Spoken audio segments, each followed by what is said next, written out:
আসসালামু আলাইকুম, কেমন আছেন সবাই? আশা করি আল্লাহর রহমতে ভালো আছেন, সুস্থ আছেন।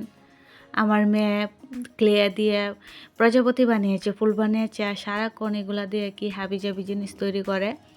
আর ভালোই হয়, মোটামুটি খারাপ হয় না। তো ভাবলাম যে আচ্ছা ঠিক আছে, ওগুলা তৈরি করতেছে অবসর টাইমে।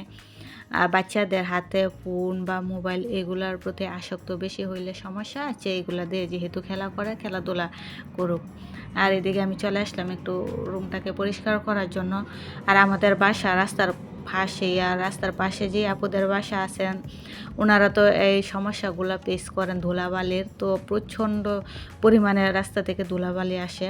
আর আমার এই যে পুঁথির তৈরি জিনিসগুলো, এগুলা অল্প কিছুদিন পর পর আমি পরিষ্কার করি, সুন্দর করে পরিষ্কার করি। আর তারপরেও ধুলাবালি দিয়ে একদম ঝুল টুল পরে নষ্ট হয়ে যায়।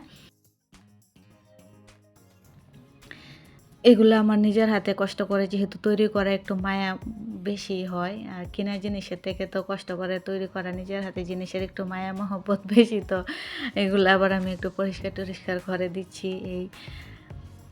হ্যাঁ, বিশেষ করে আপুরা অ্যান্ড আন্টিরা যারাই আমার ভিডিওটা দেখে থাকবেন, অবশ্যই আমাকে কমেন্টসে জানাবেন যে আমার ভিডিওগুলো কেমন হচ্ছে, কেমন হয়। তো এই আর কি। এদিকে আমি একটু সারাক্ষণেই আবার রুম টুম ভালো টালো থাকলে আমার ভালো লাগে না, একটু পরিষ্কার পরিচ্ছন্ন থাকার চেষ্টা করি। আমার ঝুল ঝাড়ুটা নষ্ট হয়ে গেছে, তাই আমি রুম ঝাড়ু দিয়েই ঝাড়তেছি। কি আর করা যাবে, পরবর্তীতে আবার নিয়ে আসবো। আর এদিকে আমি বিছানার চাদরটা একটু চেঞ্জ করে দেবো, এটা পরিষ্কার করতে হবে, তাই আমি একটু চেঞ্জ করে দিচ্ছি। এই সারাদিন এরকমভাবেই আমার কাজকর্ম চলতে থাকে। বাচ্চাদেরকে নিয়ে আমার সময় কাটে, আমার মেয়েকে স্কুলে নেওয়া আসা, তারপর পড়াশোনা, খাওয়া দাওয়া, গোসল করানো, এগুলা নিয়ে আমার ব্যস্ত থাকতে হয় সারাদিন। সারাদিনের কাজকর্মই আমার এগুলা। এই আমার জন্য, আমার বাচ্চাদের জন্য আপনারা দোয়া রাখবেন যেন আল্লাহ তাআলা নেক হায়াত দান করে আমার সন্তানদেরকে।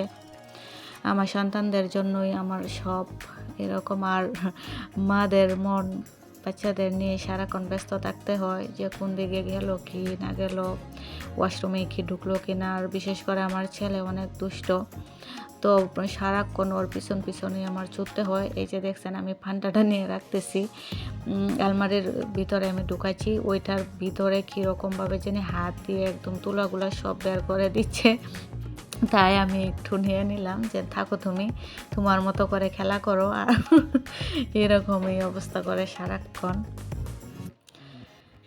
আর সব কিছু মিলে আলহামদুলিল্লাহ, আল্লাহ তাআলা যেভাবে রেখেছেন আমাদেরকে, আল্লাহ তাআলার কাছে অসংখ্য শুকরিয়া, লাখ লাখ কোটি কোটি শুকরিয়া। আল্লাহ তাআলা যথেষ্ট সুখে শান্তিতে রেখেছেন। এই সাইকেলটি আমার মেয়ের অনেক পছন্দের। ও ছোটোবেলায় ওর আব্বু কিনে দিয়েছিল, কিন্তু এখন আমার মেয়ে মোটামুটি বড় হয়ে গেছে, তো ও আর এটা চালায় না। এদিকে আমার ছেলে বড় হয়ে যাচ্ছে, তো ওর আপু বলতেছে যে আমার ভাইয়াই তো এখন বড় হয়ে যাচ্ছে, তো ওই চালাবে। এগুলো নিয়ে আমরা এখন হাসাহাসি করলাম।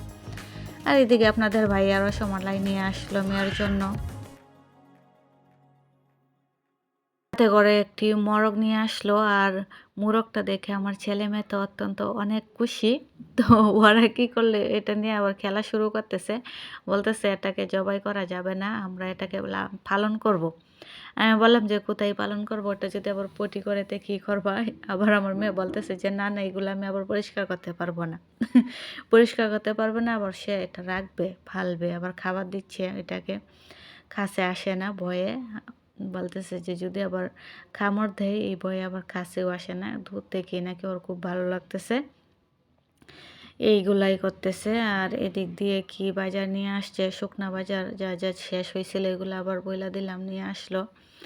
শুকনা বাজার আমি আবার মাসের শুরুতেই করিয়ে রেখে, তো মাসের শেষে আবার যা মোটামুটি প্রয়োজন হয় এগুলাই আবার নিয়ে আসে।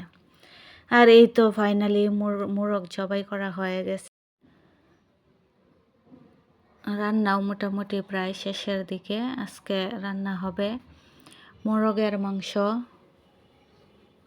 তারপরে ডাল রান্না করলাম। আর ডালটা সকালে রান্না হয়েছিল, তো অনেকটাই খাওয়া শেষ। এই আর চিংড়ি মাছ দিয়ে লতি রান্না করেছি, তরকারিটা খুবই সুস্বাদু হয়েছিল। আর এটা আমার অনেক ফেভারিট একটা তরকারি।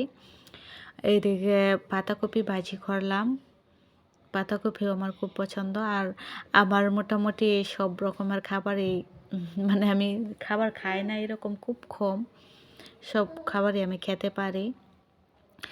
তারপরে আমার মেয়ে বলতেছে হালকা কিছু নাস্তা খাওয়ার জন্য। তো পাটিসাপটা পিঠা তৈরি করলাম। একটু তাড়াহুড়া করেই তৈরি করে দিলাম। সময় খুব সীমিত ছিল। বাচ্চা আবার ঘুম থেকে সজাগ হইলে খুব বিরক্ত করে।